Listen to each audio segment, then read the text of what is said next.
Hey everyone, welcome back. I'm T, And I'm Nessa. and together we are the Casual Fangirls. We're back to chat as quickly as we can, about Velma, the Scooby Doo prequel that focuses on the character Velma and how she got the mystery solving team together back in high school. It was released on HBO Max on January 12th, 2023, and since has sparked a lot of opinions.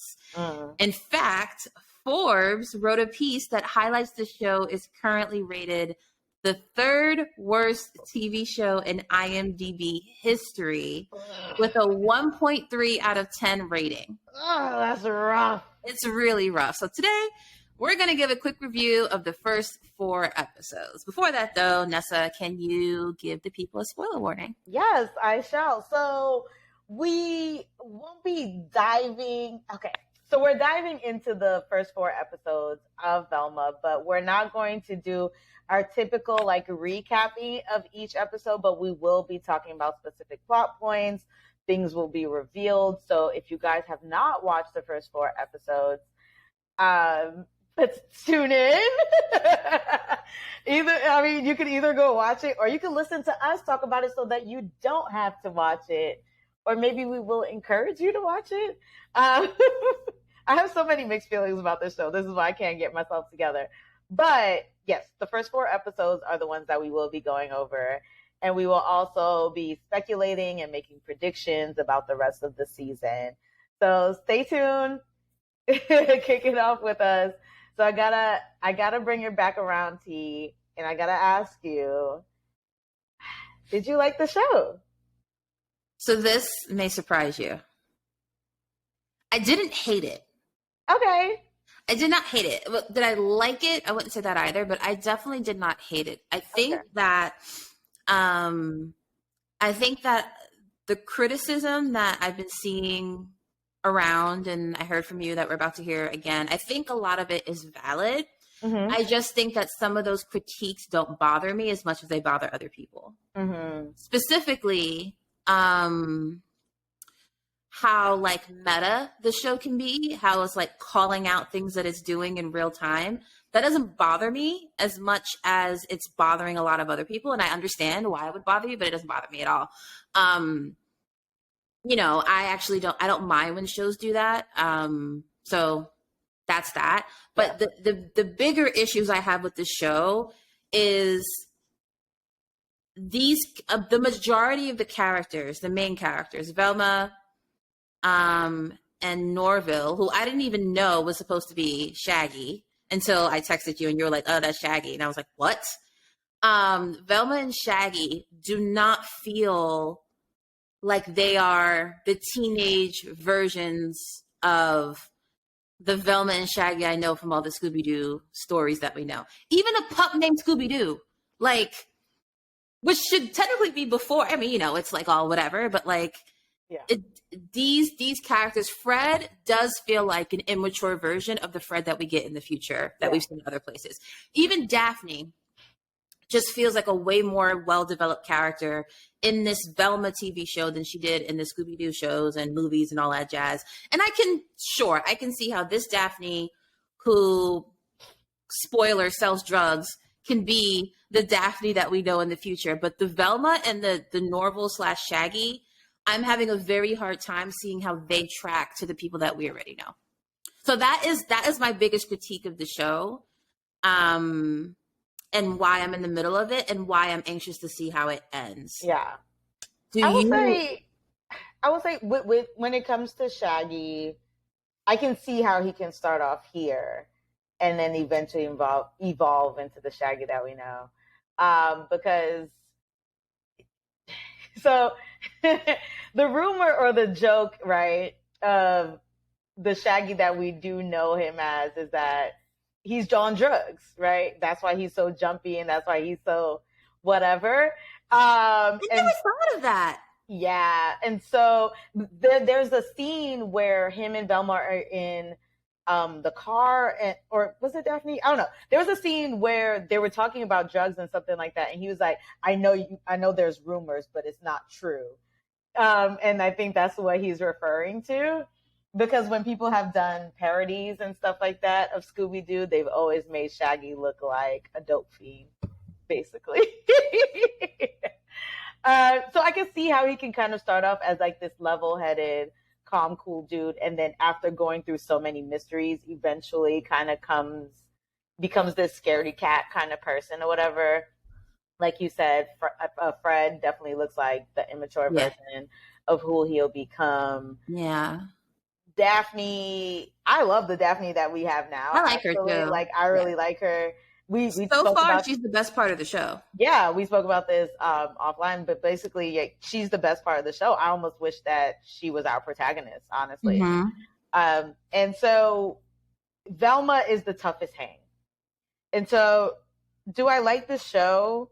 I think the sum of the 4 episodes that we've gotten, I'm like, it's not completely awful, but if you watch the first 2 for me, watching the first 2 episodes, I was like, oh no.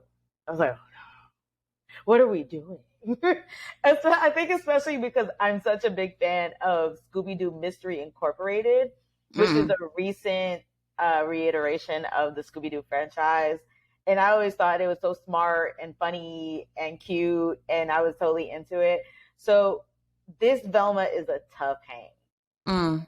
She's a tough hang. There's not much to quite love about her outside of, oh, she's smart, and oh no, she lost her mom and she's got this crippling anxiety, which to me, that is such an interesting storyline to bring to life, right? I want to know how these people get together, because if you think about it, you're like Fred, Velma, Daphne, and Shaggy. These people should not be friends. Why are they hanging out, riding around in the van, solving mysteries for free as adults? Like, that doesn't even make any sense to me. So it's interesting to see, how did we get together? How did they get here? Right? Which is what the show creator wanted to tell the story about. Like, they must have gone through a lot of stuff in high school to end up doing, what they do in the future. What did they go through? Where did they start? And so that's the story that I'm interested in. It's the execution that's the problem for me. For you, the whole meta commentary thing didn't bother you. And typically it doesn't bother me either, but it's so heavy-handed in the first episode. I would say that when I think about other shows who do the meta commentary, they don't do it up front in order to explain away why they're doing stuff, which is what this feels like Velma is doing. Like, let me just tell you up front that this is what we're doing, so you don't come for us later. And it's like, show, don't tell. Yes. And trust your audience. We get it. We get it. We get the jokes. Like, we understand. So, like, and it's funny because I know so many people who do like that, 10 to 15 minute rule, where it's like, hey, pull me in those first 15 minutes of a show or I'm out of here. And I was just like, y'all took y'all first 15 minutes to do this? The show literally opens with a whole, hey, don't you hate when in pilots that there's all this nudity and then it's not even a reflection of the entire show, and then there's naked teenage girls in a shower. But didn't you like it in Riverdale when blah, blah? I'm like, that was after 2 cockroaches having sex. Yeah. I mean, that was fun. That was whatever. That was funny. It reminded me. No, it was funny because I felt like it was setting like the type of comedy for the show, which made a lot of sense. But then it went right into that weird meta commentary monologue. I was like, y'all didn't need it. Y'all could have just did it. They could have just did it. And then if anything, they could have did it and then had a joke at the end and be like, this is like a pilot episode of Riverdale. Who gonna kiss? Like, you know what I'm saying? Like, y'all could have done something like that. And I would have been like, oh, okay. You know what I'm saying? And then Velma is just such an asshole.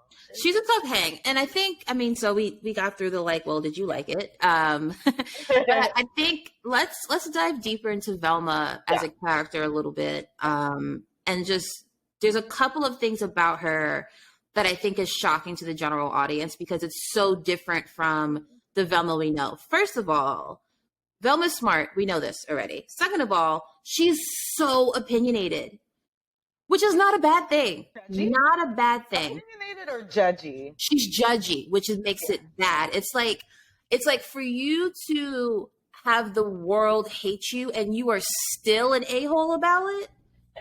How am I supposed to feel sorry for you? Yeah. Like, there's no woe is me. It's like, this is my life. Like, this is how people treat me, and I treat them poorly back. And maybe there's some empowering message in that somewhere, but it's just not what I was expecting. The other thing is Velma's race. Do you want to talk about that a little bit? So Velma is being so now Velma is an Indian woman, right? So typically in all the Scooby Doo previous IP, Velma has been white, and now all the characters have been white, honestly. But we now have a lot of race changes within the entire cast, starting with Velma as Indian, right? Voiced by Mindy Kaling. And so I watched a couple of interviews where Mindy is talking about Velma, and she says, like, I relate a lot to Velma. I got the short hair, glasses. Sometimes it's like you're the smartest one in the room, but you don't get credit for it in the way that you should. And I was like, yeah, I get that. And she also did mention that although Velma is Indian, it's not the driving force behind her story. It's just like, this is Velma, and she happens to be Indian, basically is what it is. And so when she said that, I was like, yeah, okay. I mean, and watching the episodes, you can see that nobody's race really informs their personality or their experience, really. No, that's not true. Daphne. That's not true. Daphne, but also Velma what's his name? Fred is always going to make these remarks, right? So Fred stays white because, and it's funny because the creator and Mindy were like, Fred's a white character. He's the most white one. He needs to stay white, right? Yeah. And so he makes off the cuff like racist comments and stuff like that to Velma. But just in terms of how they operate in the world, their race kind of takes a bit of a backseat to what's going on. And so Daphne is Asian. Norville / Shaggy is black. Fred remains white. And it's been a big uproar, I guess, in the fandom that there's been so many changes, which to me is silly. It's 2023, whatever. And like they said, race isn't necessarily the driving force of the show and what's going on. So, but does it matter to you that they've changed the race? Is Norville black or is he mixed? I guess he's mixed, yeah. One drop rule, black. Fair. He presents very black. And do we think they're black? Who? Do we think him and his mom are black? His mom felt more brown than black to me. Like Indian? Yeah. No. They in what you call it, in interviews, they say he's black. Oh, okay. Fine. And he's voiced by a black actor, too. That I know. Yeah. So the blind racial casting doesn't bother me at all. Like, when I first watched this and I realized that Velma was Indian, I was like, oh, Velma's been Indian the whole time? Okay. Like, I thought it just meant that she was Indian the whole time, and we've just been mislabeling her. I've been mislabeling her as a white person this whole time. It doesn't bother me at all. You mean from like the original stories? Yes. That's hilarious. I haven't seen them in a really long time. So, like, even in my head, I'm just like, was Velma's skin a little bit like darker than the other white people? Like, I just don't remember. I know they cast, like, in live action stuff, people have been casted as white. But I was just like, okay, whatever. I mean, obviously I didn't even know that Norville was Shaggy, so I wasn't even thinking about that. You're like, where's Shaggy? I was like, Norville. Where is Shaggy? Shaggy's first name is Norville. I was like, get out of here. I don't like that. He hasn't turned into Shaggy yet. And I think that's part of the point of the show too, is like, we're going to learn how they got all these things. Like, we're supposed to learn like where Jinkies comes from. I'm sure. Yeah. So yeah, we'll get to know some of those things. Yeah. We'll get to know it. Yeah. I mean, I think the backlash on the race thing is a little bit interesting because it's like, typically, so I love me a good person of color on our TV screen, right? Many people of color. When Rings of Power dropped, I was so excited to get all my people of color on that show. But when I saw Velma, I don't know, it didn't touch my heart. It didn't do anything to me. I was just like, oh, okay. And it might be because I'm not so connected to the Mm, IP as I am to something like Lord of the Rings and Rings there's of that. Power or Harry Potter or something like that. Um, but also, I don't know if it does anything for the culture. So the question that I have, right, that two things, 2 points I want to make. One, I think I'll always speak for Black people and what in like Black circles. I am Black, but I think that maybe other cultures of color may feel similarly. Yes, we want to be represented more, but I don't think that only means turning characters we already have perceived as white into characters of color. You can create new characters that are good and make them characters of color. That is okay. Like that is more so what we want. I Yes. don't want a Black Batman.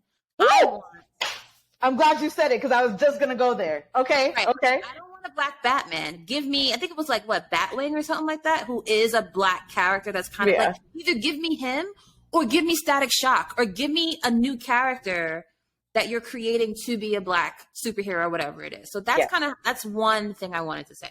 Yeah. What do you want to say to that? I completely agree because I think there's something to be said about like blind racial casting, right? Mm-hmm. And there are just certain things where I don't need it. Like you said, I don't need a Black Batman. I don't need you to do this, do that, right? Pick somebody else in the universe, highlight them, bring them to the stage, give Yep. them a movie, give them a show, and I will tune into that. And that's something that would fulfill my heart. But Yep. if you're just taking someone like Scooby and the gang and you're just like, all right, we're just gonna shuffle them up and boom, here's what it is. It Pick a race out of doesn't, the hat. right. It doesn't do anything for me. It doesn't make me feel any kind of way. It doesn't make me feel more connected to the characters. Like, for example, Gigi in Velma is a whole brand new character and she's Black. She's voiced by Yvonne Orji from Insecure. She is Mm. voiced by her. So I'm like, ooh, okay. At the end of the episode, Gigi starts to discover herself. She gets some cornrows. She's not worried about hanging with the popular girls no more. Yep. I want to follow Gigi. Right. That's who I care about. Right. So, I think it's something to be said that when we are talking about bringing characters of color to the screen, Mm-hmm. to me, it's got to mean something. So either bring a new character or the race has to somewhat influence their experience in the world. To that point, the second thing I was going to say about race in the show is that when you change, and this is not something, I think this is just something that especially the US society does. When you make an obvious change like that, you're forcing the viewer to even, I don't know if it's conscious or most likely subconscious, to consider how their race is affecting how they're acting, right? Mm-hmm. And so if you make Velma Indian and you make her an a-hole, which we didn't know that she was, now there is a setup, and I'm not saying that this is the case. I want to be very clear. I do not think that this is the case, but you were setting it up for a conversation to be like, well, is she acting like that because she's Indian? Is Shaggy acting this way, or is Shaggy is a little bit different than, in my opinion, than what we know Shaggy to be in things. Is he acting this way? Is something about him being from a Black family has his personality this way, right? I'm not going to sit here and lie. Our personalities are absolutely influenced by the culture we grow up in, right? Full stop. That's with everyone. So if we know that, and then you bring us into a world where the characters feel completely different and you change their race, now you have the opportunity to ask, is one caused by the other? Right? Obviously, correlation does not mean causation, but like you're setting that up. And if you set that up, are you ready to have that conversation? Right. Is really the question. Like, I don't think that this show is ready to have. And maybe I'm thinking about it too deeply. I don't know. But I do think it's a legitimate question. Like, is there something about, like, we see from Velma that her and her family, I haven't seen anything that's particularly Indian about how they operate. Full stop. But when in this day and age, when we got other things like Shang-Chi and Miss Marvel and everything else, where their culture very specifically influences who they are as a character, how can you release something like this and not address something like that a little bit more head on? Right. Now the audience is expecting it. Yep. I agree because seeing that Shaggy Norville is biracial, right? Mm-hmm. Does that influence his experience? Mm-hmm. Does Velma being Indian, influence Mm-hmm. her experience? So it's interesting. I'm sorry to cut you off, but if the answer is no, what was the point of changing them? Right. Or if like Daphne being Asian and having two moms, she's adopted. Right. How does that influence how she sees the world, how she approaches things? And it looks like actually they're going to get into that with Daphne. Yeah. Because she's seeking her birth parents. And so that to me, that sounds like Daphne should have been our protagonist, but whatever. So that to me is interesting.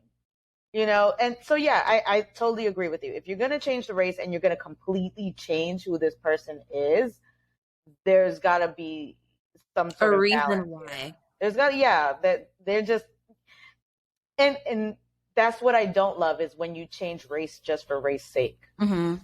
Just to do it, just to say I did it.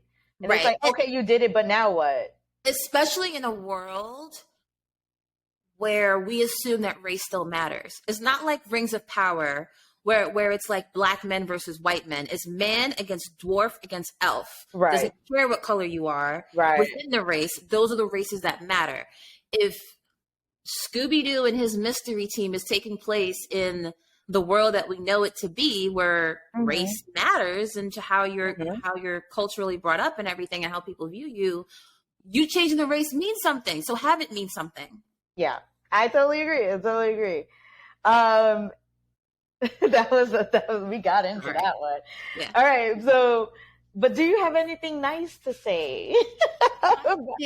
I do have something nice to say. I think the idea of doing the origin story is really exciting. Like, yes, give me an origin story about a TV show I grew up watching when I was a kid. Give me how freaking Tommy's parents and the Rugrats got together. Give me all of it. Like, give me so many prequels from all of my favorite shows growing up. I love that about this. Yeah. And I do think that some of the plot points in the storylines, I love a good mystery. I love mystery shows. Mm-hmm. So I like that there's two mysteries we're trying to solve right now. Who's killing people, and also where's Velma's mom? Mm-hmm. I'm pretty sure the Velma's mom one is probably going to take multiple seasons. And then by the end of the season, we'll do like, who's the killer? Yeah. So I like that about it. And that's what I like about it. I'm with you in the same boat. I like the premise of the show. I like the mysteries of the show. Daphne, I'm into what they've done with her. Mm-hmm. Daphne's great. I do like actually that Norville is a little bit more solid. Like I like he's a little bit more chill. I like getting to spend more time with the parents. I'm into that. They do a bit of that in Mystery Incorporated also. Mm-hmm. And in Mystery Incorporated, it makes you really understand like why the kids are the way they are. Like the parents really inform the kids' personalities. And so I hope that they bring that into this show as well. And, just to flesh out these kids a little bit more. I like the animation style. I'm into it. Mm-hmm. I must say the further we get into the season, so like 3 and 4, I feel like the writing and the jokes get better. Episodes 1 and 2 were tough. I was just like, who's writing this? Why is it this same formulaic kind of joke? But as we get into episode 3 and 4, I feel like they're trusting their audience more and they're not as pushy with the meta commentary and stuff. Mm-hmm. So I'm enjoying that. Yeah, I think that's I will say one other thing, which is I want to be clear about what I mentioned about Velma's personality in the show. She's a tough hang. She's tough to like. Now, do I think that means that she doesn't deserve to be the main character of a show? Absolutely not.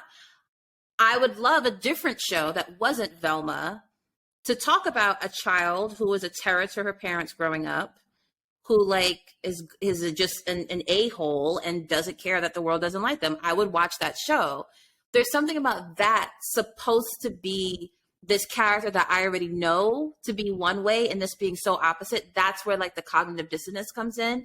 And that's what makes me feel so confrontational towards the character that they're trying to portray to us. Yeah.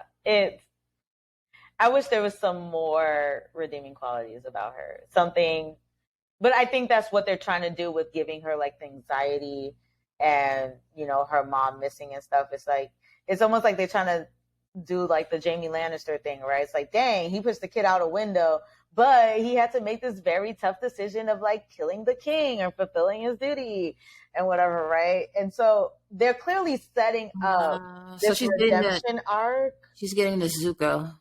Yeah, I think that's what they're setting up, to where eventually she does become this softer person and maybe a more likable person, but still a little judgy, but just not as bad as she is. So will it pay off? I don't know. But also, speaking of paying off, I think it's important to mention that we talked about as well, is that Velma and Daphne have a romantic relationship. They do. They do. And I don't like it. And before y'all jump on me, let me explain myself. The relationship is not earned. Yeah. These two girls have not talked to each other in like 5 to 8 years. Who knows? They haven't talked to each other since they've been kids, since before high school, since they've been young, right? And they've hated each other. They've come at each other. They like literally in the first episode, Velma hits her with a freaking hockey stick. Like, they don't like each other. And in a quick turnaround, all of a sudden they're kissing. Mm-hmm. And then they've got the biggest crush on each other. And it doesn't feel earned. Now, if y'all have set up an entire season Bridgerton style where it's like, I hate you, but you're good at what you do. And I hate you, but you're good at what you do. Why are you so insufferable? I don't know. And then like the last episode, they end up kissing. I'd be like, oh, I get how we got here. But for them to do it so early on in the season, I was just like, this doesn't even add up. It's coming off cheap. Like they just, like the race thing. Like you just, let's just sprinkle that in there. She's not all the way straight. Fine. Like, that'll be cool. Let's just throw that in there. And it's just like, you need to earn these things. And I need to know how this influences how she perceives things. Point blank, period. Yep. And sure, she can be curious. Like, she's like, oh, I'm confused. Like, I like Daphne, but I also think Fred is hot. Fine. Like, at that age, at any age, really, you can explore your sexuality. That's not the issue. The issue, again, is just like, exactly like you said, like, there's other things to this relationship that feels more important for them to get to than to throw this thing like right on top of it. It does not feel earned, but I wonder if there's something about it that might be a little bit realistic. Like, do you see that actually happening in real life? No. Oh, I think it can. There's no way that I can go from hating someone for that. They hadn't spent enough time together to me for it to really click, like, or the show didn't give us enough glimpses into how not dark, but just like deeper, opinions about the other. Like, we could have seen Velma like sneaking a look at a picture of Daphne or something like that, or even Daphne doing it. The only thing we got was them looking at their necklaces. Yeah. Which to me implies that they missed the friendship, not that they're romantically interested in the other person. So they also could have done more to give us more clues that is kind of where they were leaning. Right. I don't know. I wish they would have fleshed it out a little bit more so that it felt more natural. And then we could have been like, oh, have that moment. But they stole that from us. I feel like they stole that from, because even like with Shaggy's crush on her, it makes sense. Like, you can see how, without having prior knowledge of their friendship or whatever before, you can see like, oh, I can see why he's been like crushing on her from afar this whole time. Like, clearly they've been friends, they hang out, they spend a lot of time together, whatever. I see that, I get that. But Daphne and Velma, I don't get. I don't know. So, do you think this show deserves to be rated the worst TV show of all time? So here's the thing we have to remember, right? These critics get multiple episodes before the average public does. I don't know how many episodes these people have gotten. Let's assume the first 4. So I don't know how deep they've gotten into these series. Mm-hmm.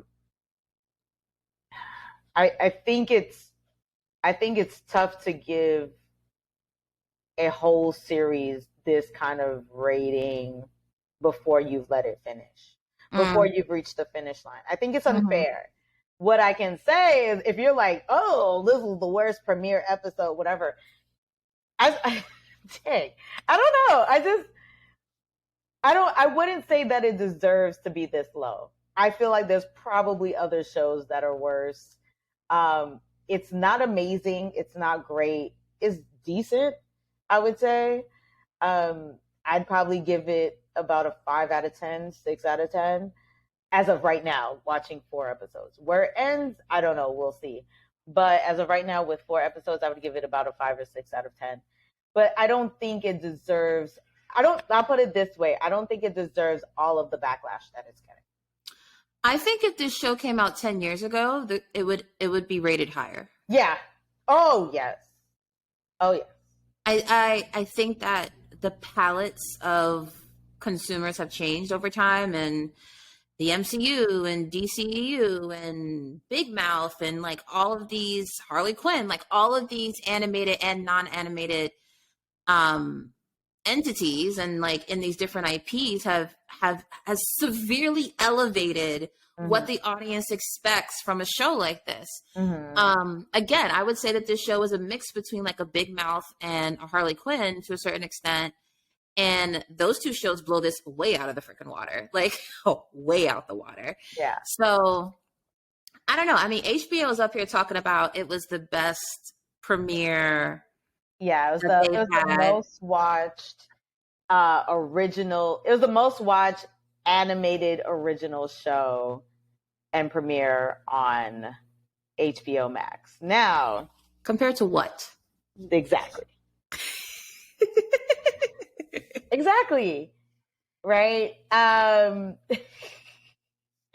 So there's not many original animated shows that HBO Max has. I think they have about 5 or something like that. And none of those shows received anywhere near the marketing that Velma did. And I haven't even seen any of those shows. And y'all know I like to watch everything. I haven't heard of them either. I haven't heard of them. I haven't seen them. And so I feel like it's almost saying like, oh, you're my favorite son or you're my favorite daughter. And it's like, I'm your only son. It's like, yeah, okay. Kind of thing. And so there's not much to compare it to. So saying that to me means nothing. But also I feel like people are doing a lot of hate watching. I think people are hearing all of the backlash and all of the critique of the show. And they're like, nah, I need to see this to see what's for going myself. On. Yeah. And it is what it is. Pretty much. But we're also not comparing it to, so we stated that HBO Max does not have a lot of original animated shows, but there are a lot of animated shows and movies on HBO Max. They just are not originals. So you do have things like Harley Quinn, Young Justice, Tuca and Birdie, all these Rick and Morty, all these other shows that are on HBO Max, but they're coming from other entities, studios. Right? Other studios, other entities, whatever. And they just happen to be on HBO Max streaming platform. So I'm going to need some numbers. I'm going to need you to compare it to something like Harley Quinn season 3 premiere. You know what I'm saying? I'm going to need you to compare it to something like Rick and Morty viewership. So for it to actually mean something to me. How did you feel about their claims? I mean, it's ridiculous. As someone who studies statistics, I was like, compared to what? Like, you're not about to sit up here and like make it seem like you guys are doing the best thing because Yeah. most people don't understand statistics. Get out of here. Like, compared to what? And then when we looked it up, I was like, oh, okay, yeah. Yeah. It's really bold of them to make that claim without backing it up. Like, we couldn't even find just a peek behind the veil. We did some research before we started recording to see if we can get some actual numbers as to how many people tuned in, and we cannot find it anywhere. Like HBO hasn't announced the exact number of people who tuned in to watch the premiere. So why even make that claim when you're not going to back it up? Yeah. So will you keep watching? I will. Me too. I'm interested to see how it's going to end and if they are able to bridge those character gaps that we currently have. And honestly, I'm a little invested in Daphne's story arc. Oh, yeah, definitely. Out of 10, what are you rating it?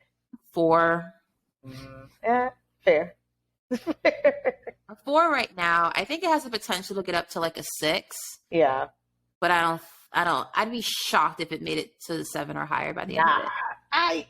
I'd be surprised. It would have to be a whole big turnaround. I'd be like that. The mystery would have to be mysterying for me to be like, oh. Do you have any speculation about who's the killer in who's murdering all the hot girls and where Velma's mom is? I that's the wild thing is like I literally just have no idea who this killer might be. I think Velma's mom is probably in hiding somewhere. I don't think she's necessarily being held hostage, but I think she's in hiding is what it is. And I'm curious to see how they're going to play that out because I feel like something about the mystery books that she's been writing is going to play a part into everything that's going on. And they're setting it up as if Daphne's parentage might have something to do with it as well. With the hot girl murder? So yeah, with something with that, because like when they go to the Crystal Cove caves and she's like, I feel like I've been here when I was a baby. Oh yeah. And we know she's adopted. So it's like, what if they found her in the caves and like, you know, her parents are like, oh, well, let's keep her. Let's adopt her kind of thing. But I don't know. I think that's all going to be interconnected. So I'm curious to see what they're going to do with that. Do you have any theories? I have so many different open-ended, like I have so many suspects. So sidebar, I actually play with Russell and Lawrence, this game that I ordered offline where every month they send us a new box of like evidence and we're trying to solve a murder. That's cute. The next time we'll finish off this like mystery and then we'll get another one and we'll make sure to play when you're around. And I think I'm also going to try to get access to my job so we can use like the big conference room and I can like have whiteboards and like do the crazy like and like all that stuff. Yeah. So in any event, so imagine that, but in my head with this. So I agree that I do think there's something going on with Daphne's birth parents and the minds. For some reason, Norville's mom is like sticking out in my head. She was throwing Velma a lot of shade, like a lot of side eyes in the last couple of episodes. And I was like, what's that about? So that's one thing that like I'm keeping a pulse on. And Norville's dad said, there's something I need to tell you about your mom. When he finds the insane asylum card in his pocket. Right. So maybe she's crazy and murders a bunch of hot girls for whatever reason. I wonder if the insane asylum has something to do with her mom, with Velma's mom. Like maybe she's there chilling potentially. I don't know. The other thing too that I was like, that's interesting. When Daphne held up her best friend forever necklace, there was a cockroach on it. And I'm like, they are very specifically lining up the cockroaches with like finding the dead people. I don't know if that means that she's going to be a target. I mean, obviously we know that that's going to happen at some point because she's a hot girl. But I wonder if that means that like one of her mothers has something to do with all the murder. Killer? Yeah. The Popo did it. I mean, why not throw another cliche at the frickin' at the show? Why not? Like, I don't know. The show is So built on a throne of cliches.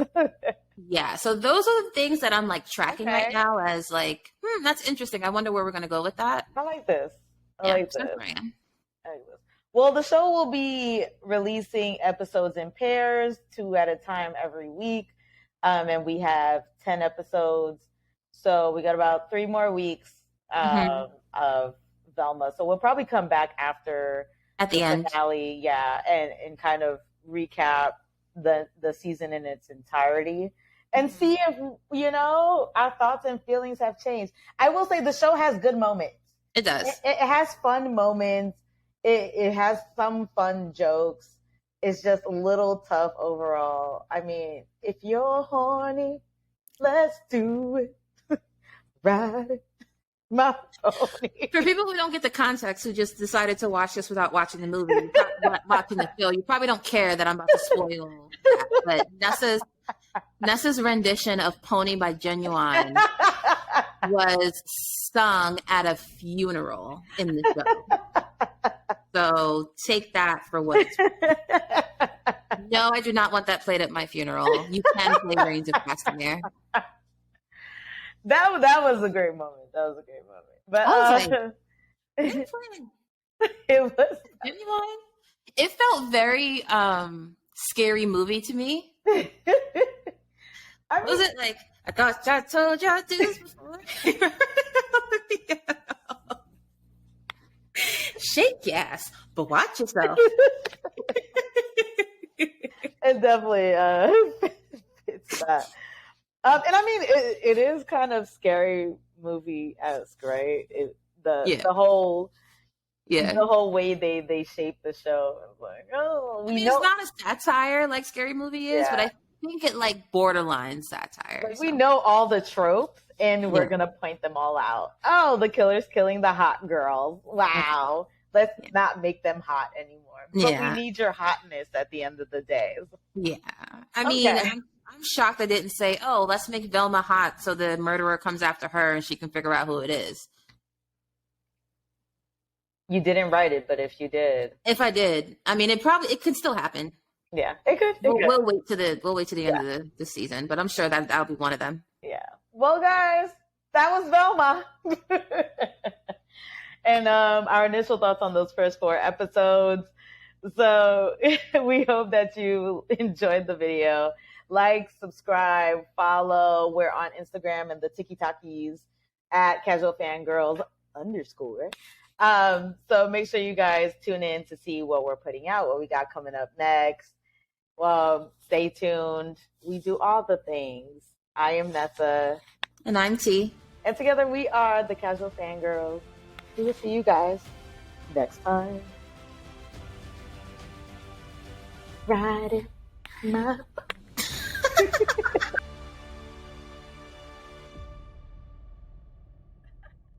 Okay, so they chose Pony as a funeral song. What's your? Somebody had to come and do an acoustic rendition of a popular song.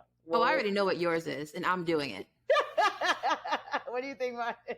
Yours is Back That Thing Up. I mean, yeah. Shorty look good once you back that thing up. You a real come on, mama, get up. No, see, it gotta be slower and sadder. Oh, my bad. Okay, so. With some ass, yeah. You're bad, yeah. Make a nigga spend cash, yeah. You're bad, yeah. I'm gonna get the old show choir to do the harmony in the background. Girl, you look good, won't you? Get some artists. Ba-doom, ba-doom, ba-doom, boom, boom. Girl, you look good, won't you back that thing up? You's a fine mother, won't you back that thing? I think if I had to choose one like that, it would be Uchiwali. Ooh. Yeah. Uchi wali wali, uchi bang bang, chiwali wali. You really, really, really put my back. That really, really turns me out. Like just all over the place. Imagine how it start. Yeah, mother. That's not. You know how they at the beginning it's like.